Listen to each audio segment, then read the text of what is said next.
मात नर्मदे हर। आज हम हैं हीरापुर बधा गांव में, जिसमें हम हैं श्री उत्तम शांति आश्रम में। आइए आपको दिखाते हैं, इस आश्रम के बारे में बताते हैं।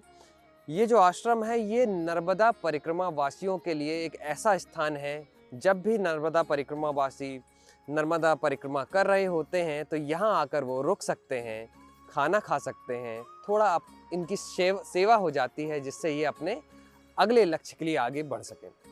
आइए चलते हैं, हम आपको दिखाते हैं कि आश्रम किस प्रकार है।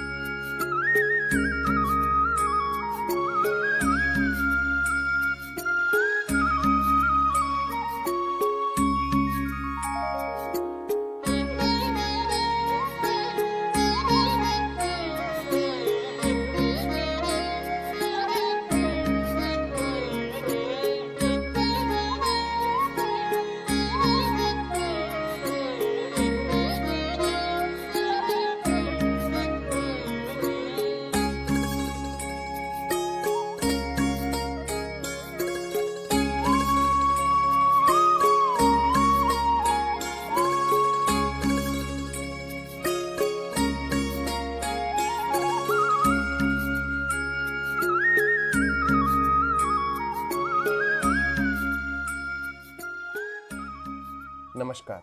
नर्मदे हर नर्मदे हर। तो क्या नाम है आपका? गुरु दिया हुआ नाम है तो मनोहर दास जी। मनोहर दास जी। मनोहर दास जी कहाँ से यात्रा कर रहे हैं आप? हम ये तो अभी गुरु जी के स्थान में रहते हैं, हरिद्वार के पास शुक्रताल। कई भागवत महापुराण का जन्म स्थल वही है, और हम अमरकंटक से उठाया है। अभी 11 महीने हो गए, अब यह पधार है। बहुत बढ़िया। हरिपुर हीरापुर बांदा ये गांव का नाम। जी जी। कितने समय से यात्रा कर रहे हैं आप? तो 11 महीने शिवरात्रि के समय से। अभी कितनी लंबी और यात्रा चलनी है आपकी? यात्रा ये तो लंबी नहीं है, अमरकंटक में 300 किलोमीटर करीबन।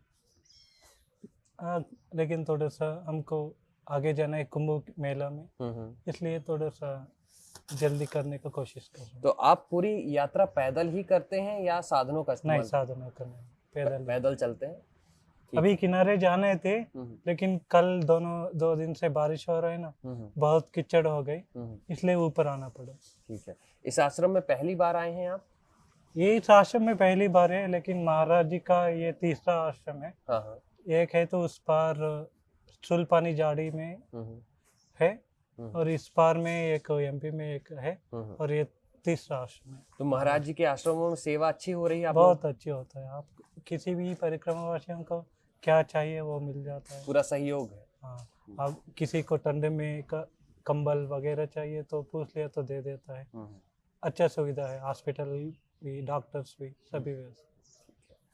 ठीक है, धन्यवाद आपका, और आप अपनी यात्रा इसी प्रकार जारी रखें। आपका समय और दिन मंगलमय हो। नर्मदे हर। का नाम क्या है?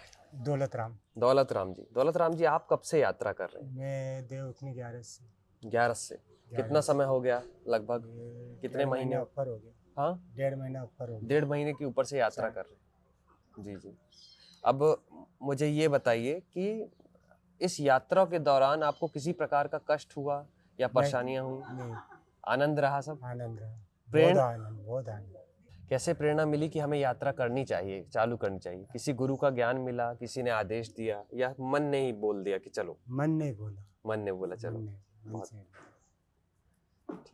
कुछ बताना चाहेंगे अपनी यात्रा के बारे में? अपनी यात्रा के बारे में मैंने कि मेरे को शुगर थी, मेरा इलाज चल रहा था। इंदौर टोटल हॉस्पिटल में भी करवाया, धार में भी करवाया। वो इंसुलिन वगैरह आने की बहुत देते थे, 42 पॉइंट 36 पॉइंट, और शुगर की दवाई गोली बहुत देते थे। वो आज मैंने मैया किनारे सब छोड़ दी। अरे वाह, क्या बात है। और आपकी शुगर वगैरह ठीक हुई उससे? अब मैंने तो अभी चेक भी नहीं करा, पर मेरा शरीर कह रहा कि अच्छा हो गए। बहुत बढ़िया, बहुत बढ़िया। भैया की कृपा आने की बहुत रही। माता की कृपा से सब ठीक हो जाए। सब अभी तो ठीक। मैंने शुरू दिन से जैसे जो नहीं खाने का था, मैं 15 साल तक नहीं खाया था, वो चीज़ मैया ने शुरू दिन में ही खिला दी। बहुत बढ़िया, बहुत बढ़िया। जैसे चावल में नहीं खाता नहीं था, आलू नहीं खाता था, मिठाई नहीं खाता था, पर मैं यहाँ मैया की यात्रा में सब चीज़ खा रही भरपेट। बहुत बढ़िया, बहुत बढ़िया। चाय भी पी लिया, चाय मिठाई वगैरह अभी अभी आप ला दो तो नहीं कि अभी मैं खा लूँ। यानी आनंद आ गया है। हाँ, गुलाब जामुन वगैरह ये जो भी आ रहा सब अनेक भर पेट खा रहा, गुड़ भी खा रहा और कोई तकलीफ नहीं है। कोई तकलीफ नहीं। ठीक है, ठीक है, धन्यवाद। आपकी यात्रा मंगलमय हो, इसी प्रकार यात्रा करते रहें। ठीक। तो हम हैं श्री उत्तम स्वामी शांतिनाथ महाराज जी के आश्रम में। तो यहाँ पे नर्मदा परिक्रमा वासी आ रहे हैं और यहाँ की सेवाएं ले रहे हैं। हम जानना चाहते हैं, हमारे साथ एक महाराज जी भी हैं जो हमें बताएंगे किस तरह का अनुभव इनका रहा है इस आश्रम में। तो महाराज जी नमस्कार। नर्मदे हर। नर्मदे हर प्रभु। तो कब से आप नर्मदा परिक्रमा कर रहे हैं? हम 2.5 महीना हो गया, नर्मदा परिक्रमा चालू है हमारी। जी जी। और कल रात को यहाँ पर बारिश हो गई थी जी, जबलपुर में। जी। बहुत बड़ी बारिश के कारण यहाँ पर रुक गए थे जी। और बहुत यहाँ पर अच्छी सुविधा है। जी। हमने यहाँ पर जो महाराज जी है, विश्वनाथ सिंह महाराज अध्यक्ष है ये ट्रस्ट के, जी, उन्होंने हमें आगे जाने से रोक लिया। जी। सब नर्मदा परिक्रमा वासियों यहाँ पर रुक के यहाँ का आनंद ले। जी। आगे जाके आपको बारिश में भीग के आप बीमार हो जाएंगे। जी जी। हमारी बहुत यहाँ पर अच्छी व्यवस्था किया उन्होंने और हम रात से यहाँ पर है। जी जी। अभी आज का भी दिन यहाँ रुके, कल निकलने वाले हैं। बारिश का मौसम है करके हम यहाँ रुकने वाले हैं आज। बहुत बढ़िया, बहुत बढ़िया। तो आपको यहाँ पे खाना पीना और सारी सब खाना पीना तो मिलता ही है, लेकिन जिसको बुखार आया उसको गोलियां दवा ही दिया है। अच्छा अच्छा। और जिसको कम ज्यादा वस्त्र लगते हैं तो वस्त्र भी देते हैं। अरे वाह। जूते, समझो साबन, किसी को पेस्ट लगता है, जो भी चीज परिक्रमा वासियों के लिए लगती है यहाँ के महाराज जी पूरा उनको दे देते हैं। सर्व सुविधा युक्त आश्रम है। वाह। और दूसरी बात, यहाँ पर धुनी चालू है। धुने में 2 टाइम आरती होती है, पूजा होती है और बहुत आनंद आता है। यहाँ पर जो पॉजिटिव एनर्जी ज्यादा है। बहुत बढ़िया। हाँ, बहुत बढ़िया। ये यहाँ पर पॉजिटिव एनर्जी है। बहुत सालों से आश्रम चलता है। बात ये है, हम हर जगह गए हैं, लेकिन कहाँ पर इतनी सुविधा नहीं रहती या कोई पॉजिटिव एनर्जी नहीं रहती, तो वैसी बात अलग यहाँ पर हमें दिखाई दिया। सब सुविधा भी है और यहाँ पर पॉजिटिव एनर्जी भी है। और हम जहाँ रुकते हैं तो सुविधा का हम इतना ख्याल नहीं करते, लेकिन आपने क्वेश्चन किया इसलिए हम बताते हैं। क्योंकि परिक्रमावासी ये चीज है, परिक्रमा करते टाइम हमने पहले ही संकल्प ले लिया था कि जैसा मैया रखे वैसा चलेंगे। बहुत मैया तो कभी भूखा नहीं रखती, लेकिन हमने संकल्प मनोमन ले लिया था कि जैसा मैया रखे वैसा रखे। जो चीज मन में आए वो मैया तो दे देती है दिन भर। ऐसी मैया की अगाध कृपा सब भक्तों के ऊपर है। बहुत बढ़िया। तो आपको बहुत आनंद है यहाँ पे? बहुत अच्छा लग रहा है, शांति और सुख का अनुभव हो रहा है। सुख का आनंद। सही। नर्मदे हर। नर्मदे हर प्रभु। तो अभी आप श्रीनाथ उत्तम स्वामी योग आश्रम में हैं। जी जी। आपको कैसा अनुभव हो रहा है जबलपुर में? तो इसके गए साल में हमने अपने पिताजी के साथ में नर्मदा परिक्रमा की थी। जी जी। परिक्रमा में बहुत आनंद आया हमें, लेकिन ये स्थान जो है वो हमें बहुत प्यारा लगा। यहाँ पर साधना के योग्य ये भी लगा, बहुत शांति सुकून। तो अब यहाँ पर इसी के पास में हमारे धुमा है, वहां पर हमारी कथा है। जी। अभी 1 जनवरी से 7 जनवरी तक। बहुत बढ़िया। तो वहां पर कथा थी और अभी वृंदावन में भी करके आए कथा। जी जी जी। 20 से 26 तारीख तक थी और वृंदावन से यहाँ आना था सीधे। जी जी। तो मैंने सोचा कि वहां जाने से अच्छा है जबलपुर के पास में जो अपना आश्रम है वो भी वहां पर भी रहने के योग्य है। जी। तो हम यहाँ आ गए और यहाँ पर इतनी शांति सुकून मिलता है कि बस ऐसा लगता है जैसे भगवान के चरणों में बैठे हैं। क्या बात है। नर्मदा माता की कृपा है इस शहर में। सही बात है कि यहाँ आध्यात्म की जड़ें इतनी मजबूत हैं कि युग युगांतर से अनेकों ऋषि इस क्षेत्र में आए हैं और उन्होंने इस दुनिया को ही बदल दिया है। हाँ, सही बात है। जैसे ये क्षेत्र है जाबाली ऋषि का क्षेत्र है। हाँ। हम चाहेंगे आपका भी वैसा ही नाम हो, नर्मदे हर। नर्मदे हर। तो आइए अब हम देखते हैं सौरभ जी के साथ कि आश्रम में किस तरह की सुविधाएं दी गई हैं, किस तरह के कक्ष बने हुए हैं, किस तरह का भोजन प्राप्त कराया जा रहा है। चलिए चलते हैं, सौरभ जी हमें दिखाएंगे किस जगह पे किस तरह की व्यवस्था बनी है। चलिए आगे बढ़ते हैं।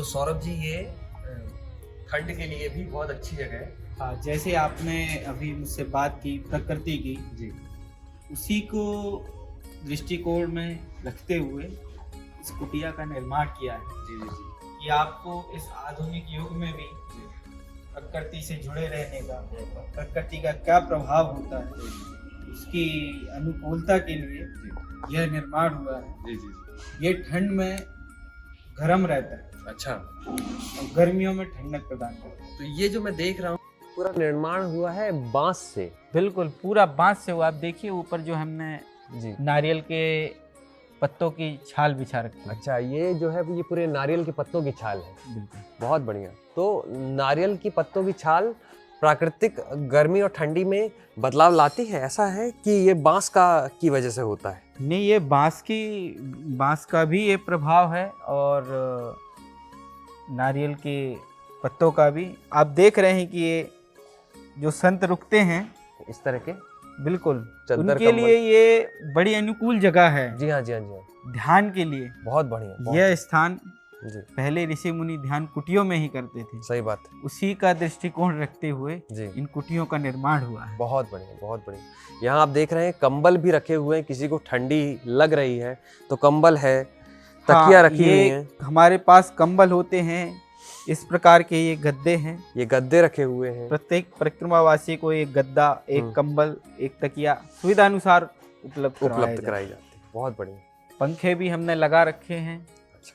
लाइट की व्यवस्था है। जी, आप जी। देखिए इसको जो बनाया गया है, जो बच्चे Proper- पढ़ना चाहते हैं वो पढ़ भी रहे हैं यहाँ हाँ हाँ, यहाँ कुछ बच्चे अध्ययन रत्न भी हैं। पे। जी जी जी ये पिलर बनाए हुए हैं, जैसे हमारे रॉड के पिलर बनते हैं, जी जी जी। ये पिलर हैं बांस के। अच्छा अच्छा, बहुत बढ़िया। ये एक बांस की चटाई होती है, उसका दरवाजा बना हुआ है। अरे वाह। आप इसकी सौंदर्यता देखिए। जी हाँ जी हाँ, बहुत बढ़िया। जो ये गलियारा देख रहे हैं ये आम गलियारा नहीं है। इस गलियारे में लोगों को भोजन इत्यादि की व्यवस्था भी की जाती है और विश्राम भी यहाँ पर ये लोग कर सकते हैं। तो आइए और गहराई से देखते हैं आश्रम में। हम भोलेनाथ के दर्शन करते हैं। भोलेनाथ स्थापित है, मैं जैसे देख रहा हूँ यहाँ पे।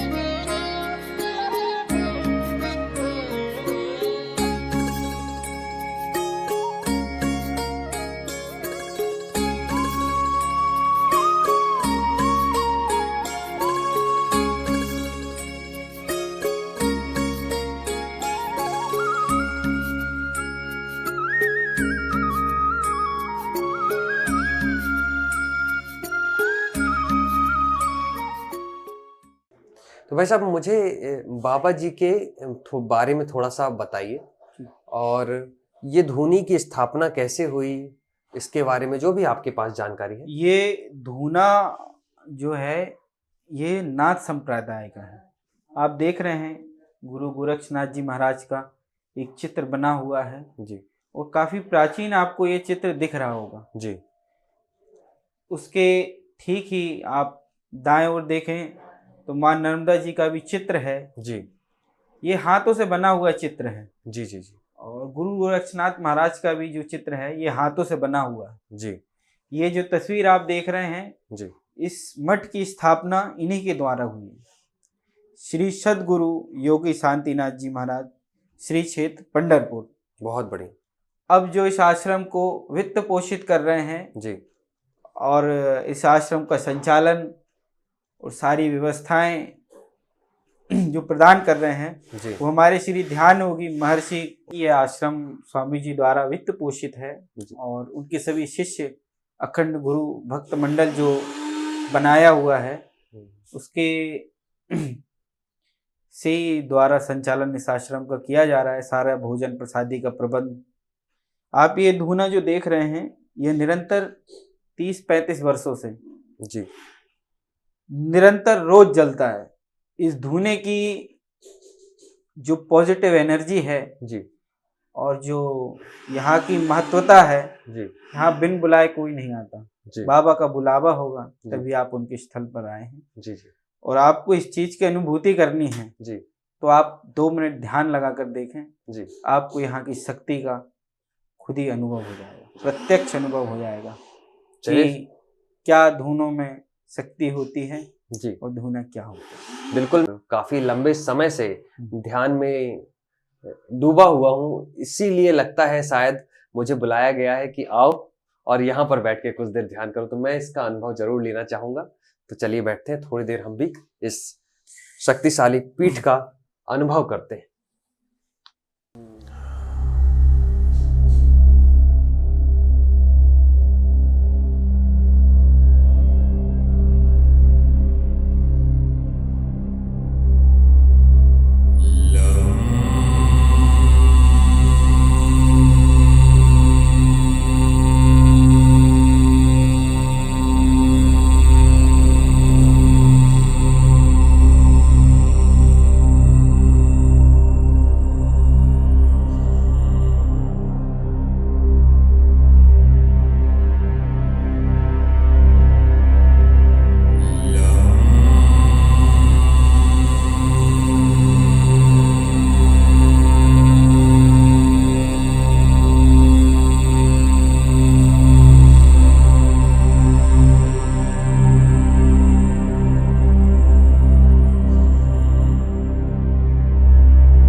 ये भोजनशाला है, बहुत आप देख रहे हैं। सभी परिक्रमावासियों के लिए भोजन तैयार कर रही हैं माता जी। गरम गरम भोजन बन रहा है। ये हमारे ईश्वर दादा हैं, ये हमारे परिक्रमावासियों की सेवा करते हैं हर प्रकार से।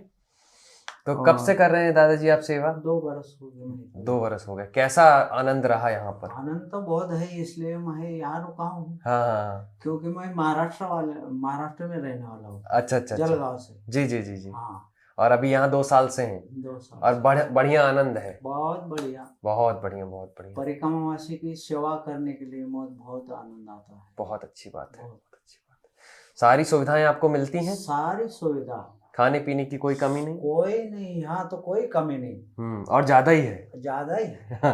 और सबके लिए आप सेवा करते हैं। हाँ, बहुत बढ़िया, बहुत बढ़िया। बहुत अच्छा से अच्छा भोजन परिक्रमावासी के लिए हम बनाते जी। हैं और खिलाते हैं उसको। बहुत बढ़िया। हाँ, सभी धर्मों के लिए है ऐसा? सभी धर्मों के, कोई यहाँ कोई छोटा हो, जात बड़ा पात हो, ऊंच नीच कुछ किसी नहीं। चीज में हम भेदभाव नहीं भेदभाव करते। नहीं हम है। पूछते भी नहीं है कभी, हम्म कभी नहीं पूछते हैं कभी कि नहीं कौन किस हाँ। समुदाय का है, किस जाति का है, नहीं। वो खाली तो हमारे लिए, परिक्रमावासी। वो तो हमारे लिए बस।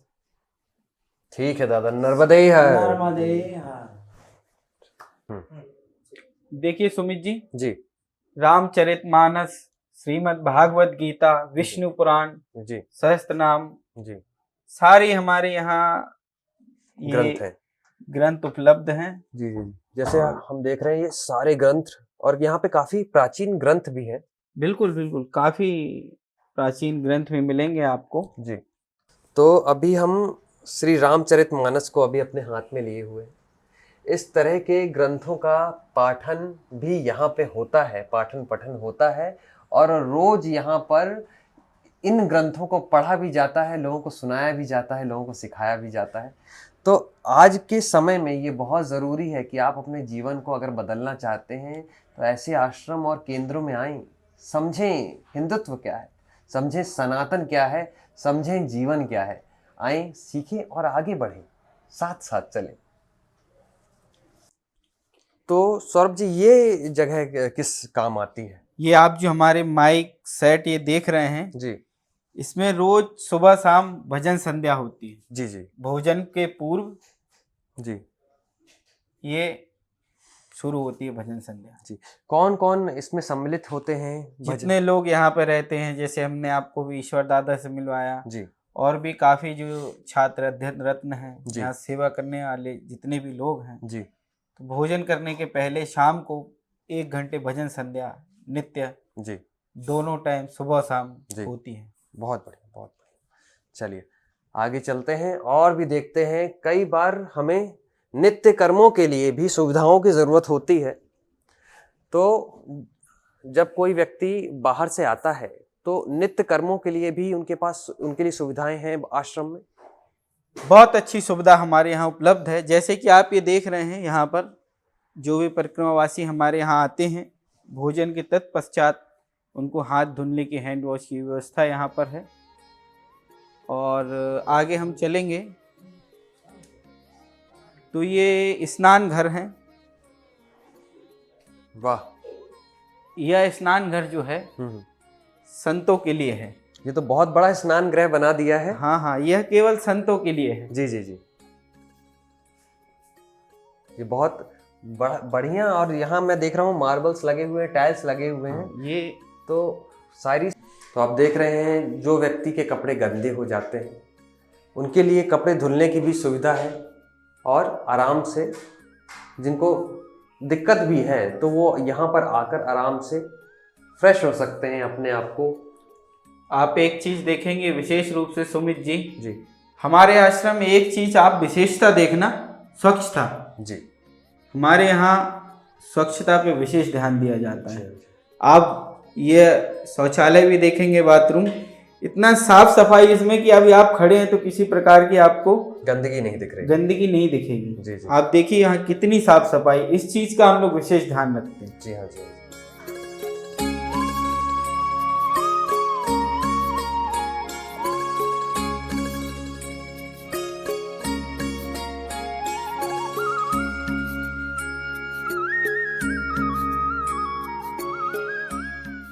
सुमित जी, यहाँ पर अभी निर्माण निरंतर जारी है। जी जी क्योंकि आप देख रहे हैं जिस समय के हिसाब से जी धर्म ध्वजा हमारी लहरा रही है, जी इस प्रकार से परिक्रमावासियों का आगमन अधिक हो रहा है। जी इतनी बड़ी व्यवस्था होने के बाद भी कहीं न कहीं व्यवस्थाओं में कमी ना रहे, जी उसके लिए यह नया निर्माण चल रहा है। जी जी करीबन 3 मंजिल बड़ी बिल्डिंग बनेगी यहाँ पे। जी एक कक्ष बनेगा, सभागृह, जी, धर्म सभाएं होंगी यहाँ पे। क्या आने वाले समय में बहुत बढ़िया।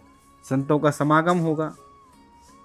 सत्य सनातन के पथ पर चल रहा है ये आश्रम, और जो भी सत्य सनातन के पथ पर चलना चाहता है उन सारे लोगों का मेरी तरफ से एक ही कहना है कि अगर आप सत्य की तरफ चल रहे हैं, सनातन की तरफ चल रहे हैं, तो यहाँ आए, सीखें और अपने जीवन को पूरी तरह से बदल दें, अपने जीवन का कल्याण करें।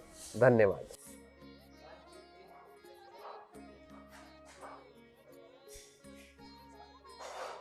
माता जी नमस्कार, क्या बना रहे हैं? हमें भी रोटी खिलाएंगे? कब से रोटियां बना रहे हैं यहाँ पे? कब से रोटियां बना रहे हैं? 1 महीने से रोटियां बना रहे हैं। अच्छा, और बहुत सारे लोग आते हैं यहाँ पे? अच्छा, सबको खाना बराबर मिलता है, सामान वगैरह की कोई कमी नहीं होती, सब बढ़िया चल रहा है। उत्तम स्वामी महाराज जी का आश्रम में बहुत सेवा करते हैं सब, यानी जैसा नाम है वैसा ही आश्रम है ना? यानी उत्तम व्यवस्थाएं हैं यहाँ पे। सभी नर्मदा परिक्रमा वासियों को यहाँ आना चाहिए। ठीक। आपको कैसा लगता है यहाँ पे? बहुत अच्छा लगता है। ठीक है।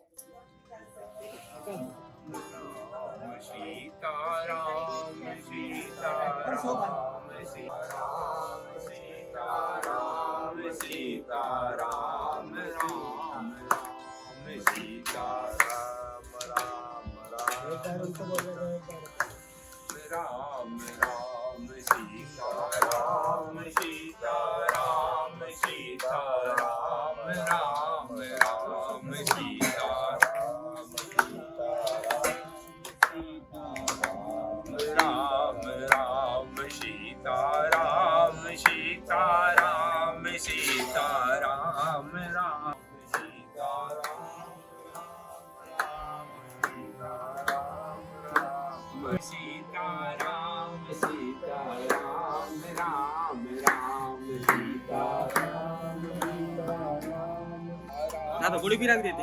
गुड़ भी रख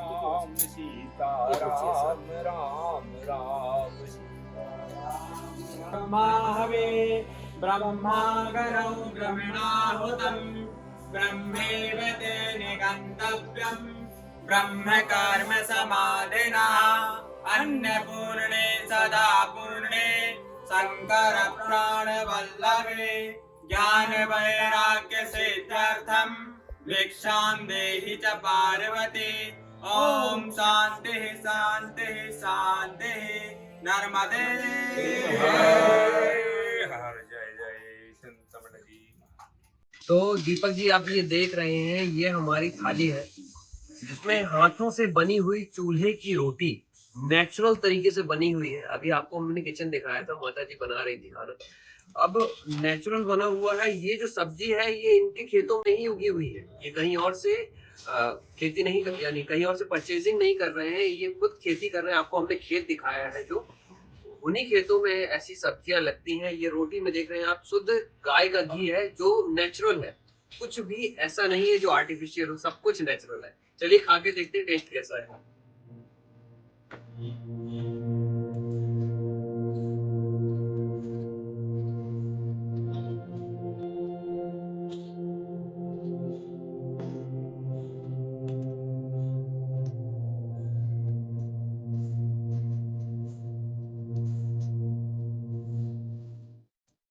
यहाँ की रोटियों में एक मिठास है। कई बार क्या होता है, जब हम गैस में या अलग तरह की चीजों में रोटियां बनाते हैं तो जो मिठास इस रोटी में है वो मिठास खो जाती। जब हम चूल्हे की रोटी, तवे की रोटी, हाथ से बनी हुई कोई रोटी खाते हैं तो उसमें एक अलग तरह की मिठास होती है। वो मिठास मैंने आज लगभग 20 साल बाद आज यहाँ पे अनुभव की है। इसके पहले मैं अपने गांव जाता था तो वहां पे इन चीजों का अनुभव कर पाता था। आज वही अनुभव, वही बचपन वापस से याद आ गया यहाँ का खाना खाकर। बहुत ही उत्तम गुणवत्तादार ये खाना है, बहुत ही स्वादिष्ट है। और जरूर आइए और देखिए इस आश्रम को, और आप भी इस मिशन में जुड़े और सेवा भी करें। धन्यवाद। तो दोस्तों आइए हम चलते हैं सौरभ जी के पास, जो इस क्षेत्र के युवा सरपंच भी हैं। आइए हम जानते हैं उनके बारे में और समझते हैं इस आश्रम के बारे में। जी नमस्कार, नर्मदे हर। नर्मदे। हम अभी बैठे हुए हैं ये मध्य प्रदेश जबलपुर में, और इसकी तहसील शहपुरा है। राष्ट्रीय राजमार्ग जो 45 है इसको भोपाल राजमार्ग भी कहते हैं। इसी से स्थित लगा हुआ एक गांव है जिसकी बाईपास से दूरी करीबन 15 किलोमीटर है और माँ के तट से दूरी 3 किलोमीटर है।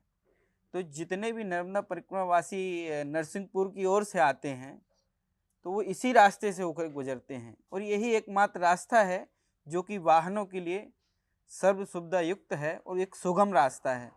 पैदल परिक्रमावासियों के लिए माँ के किनारे से अलग रास्ता है, पर जो भी वाहन से, बस से परिक्रमावासी परिक्रमा करते हैं उनके लिए मात्र एक ही यह रास्ता है जो गुजरने के लिए है। तो 1980 में यहाँ पर शांतिनाथ जी महाराज खुद जो है पंढरपुर के निवासी हैं, महाराष्ट्र के, वो भी परिक्रमा उन्होंने की।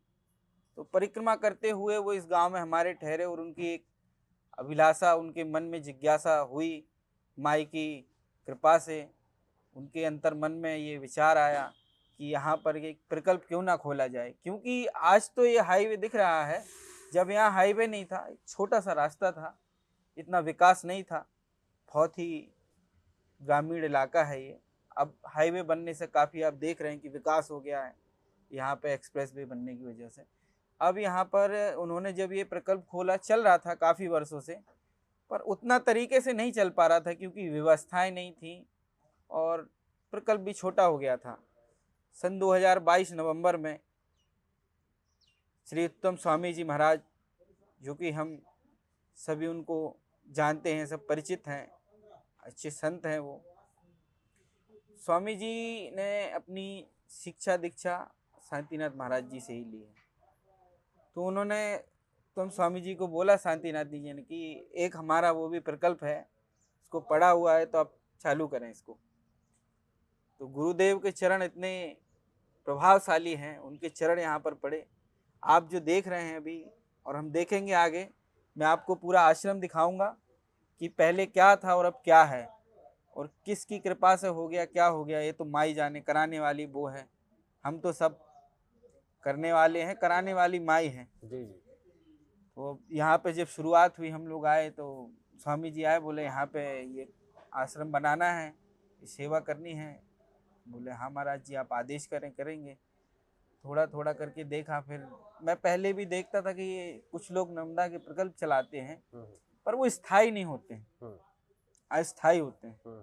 यहाँ से हम नरसिंहपुर की ओर से आएंगे, बहुत ही कम आपको स्थायी रूप से परिक्रमा वासियों के लिए स्थल मिलेंगे, क्योंकि ये तो परिक्रमा का सीजन चल रहा है। जो भी देव उठनी 11 से जो शुरू होती है तो मार्च तक चलती है परिक्रमा। किंतु कई ऐसे संत हैं वर्ष भर माँ की परिक्रमा करते हैं, जी जी, पैदल चले निरंतर। और परिक्रमा में जब कोई घर से निकलता है, मैं आपको एक बात बताना चाहूंगा, बहुत बढ़िया बात, कि कुछ भी नहीं लेके निकलते हैं जी, खाली हाथ। पैसा दाम कुछ नहीं, हाँ, एक बर्तन पानी पीते जिसमें लोटा और एक थाली, और सब माई की कृपा से चलते हैं। सारा प्रबंध मैया करती है। एक दिन यहीं की बहुत अच्छी बात है, मैं बता रहा हूँ आप लोगों, उस बीच में बताना चाहूँगा। 7-8 परिक्रमावासी आए, रुके।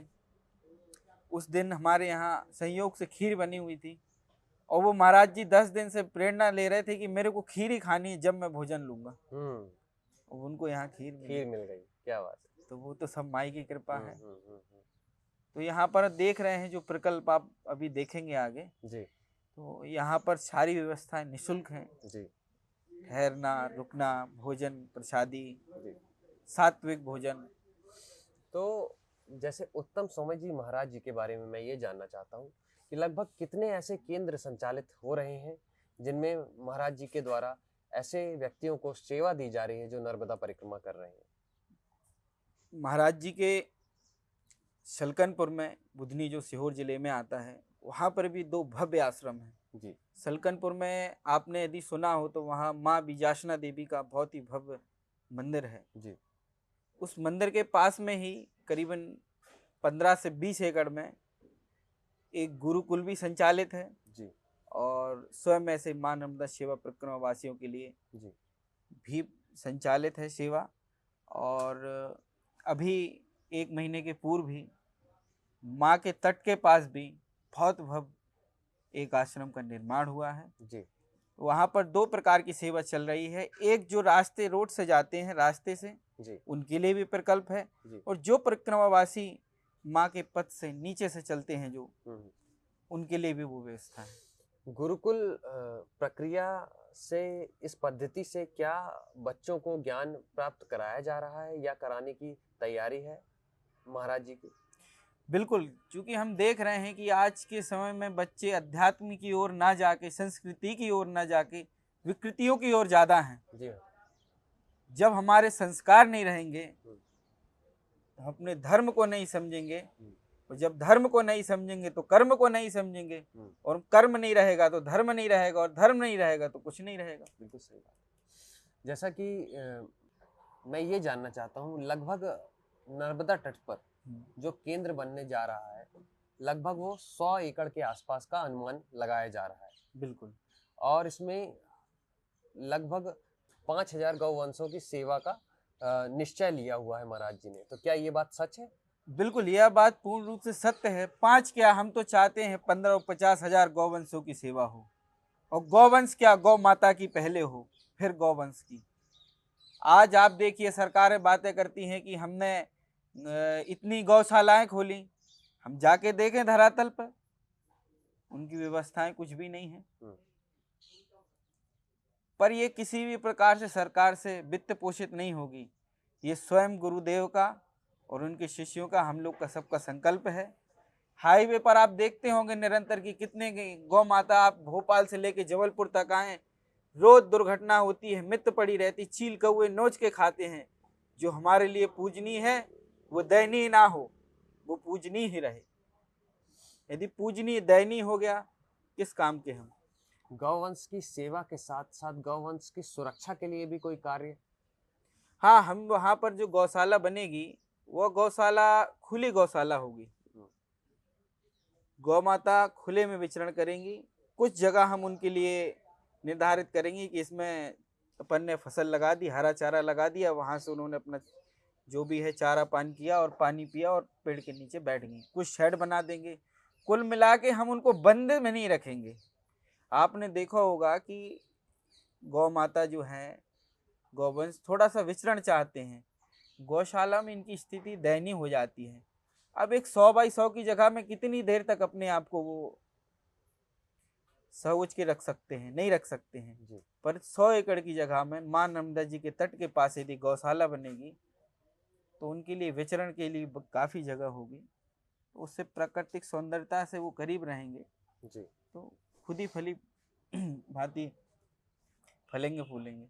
जैसे कि मैं देख रहा हूँ समाज में मानसिक जैसे मैं देख रहा हूँ समाज में मानसिक रोग बहुत तेजी से बढ़ते जा रहे हैं। लोग बहुत परेशान हैं, असंतुष्ट हैं अपने जीवन में, पूरी तरह से संतुष्टि प्राप्त नहीं हो रही है और जीवन में जो सुकून है वो खत्म होता जा रहा है। तो क्या महाराज जी का ऐसा कोई मिशन है जिससे ऐसे लोगों को शांति का अनुभव प्राप्त कराया जा सके और वो आनंद की स्थिति में वापस आ सके? बिल्कुल, स्वामी जी तो ध्यान योगी ही हैं जी। सर्वेसर उनको ध्यान योगी भी कहा जाता है। बड़ी साधना है उनकी। आज के आधुनिक युग में यदि सबसे ज़्यादा मनुष्य परेशान है तो अशांत मन से। जी। कहीं भी हम ही बैठे हुए हैं, ध्यान कहाँ है? फ़ोन पे। ध्यान केंद्रित ही नहीं है। जी। ध्यान के केंद्रित होने से ही आपके आगे का जीवन और वर्तमान का जीवन आप जीने का अनुभव और आनंद लेंगे। इसके लिए एक ध्यान केंद्र की भी स्थापना वहाँ गौशाला के साथ करने की ऐसी महत्वाकांक्षा है कि वहाँ पे गौशाला भी बनेगी। गौशाला तो नहीं, उसको हम नाम दे रहे हैं गौ अभ्यारण्य। क्या बात है, बहुत। गौशाला नहीं, गौ अभ्यारण्य नाम देंगे। और एक ध्यान केंद्र भी बनेगा वहाँ पे जी। वेद विद्यालय भी बनेगा जी। जिसमें गुरुकुल कह लें आप जी। वेद विद्यालय आज के दृष्टिकोण से बहुत अति आवश्यक है। जी। हमारे वेदों और उपनिषदों से ही कितनी चीज़ें निकल के आती हैं जिनसे भी आज हमारा सब कुछ टिका हुआ है। तो इसको बचाने वाले लोग चाहिए। जी। आजकल CBSE ICSE एफिलेटेड तो हर कहीं मिल जाते हैं। आपको कहीं दिखता है कि गुरुकुल है या कोई विद्यापीठ है? क्या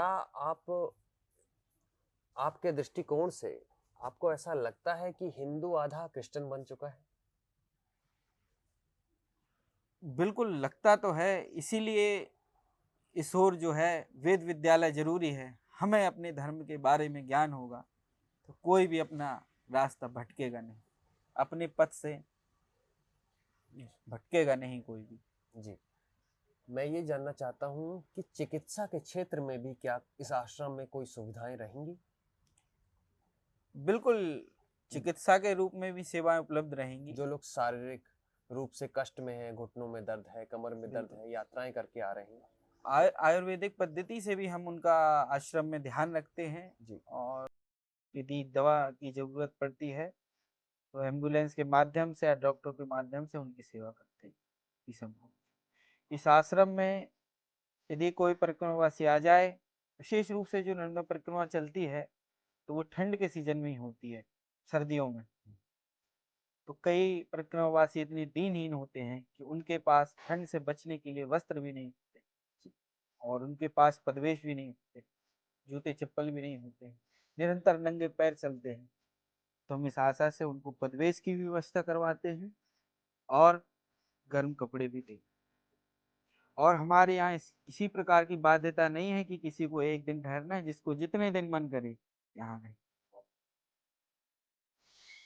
तो सौरभ जी, आपसे चर्चा करके हमें बहुत अच्छा लगा और मैं सभी नर्मदा वासियों से कहूंगा आप इस केंद्र में जरूर आएं और आप इस जगह की सेवा का लाभ लें, क्योंकि आपका सफर आपकी जिंदगी को बदलेगा और माता की कृपा रहेगी तो आप पूरी तरह से अपने जीवन को आनंद से बिता पाएंगे।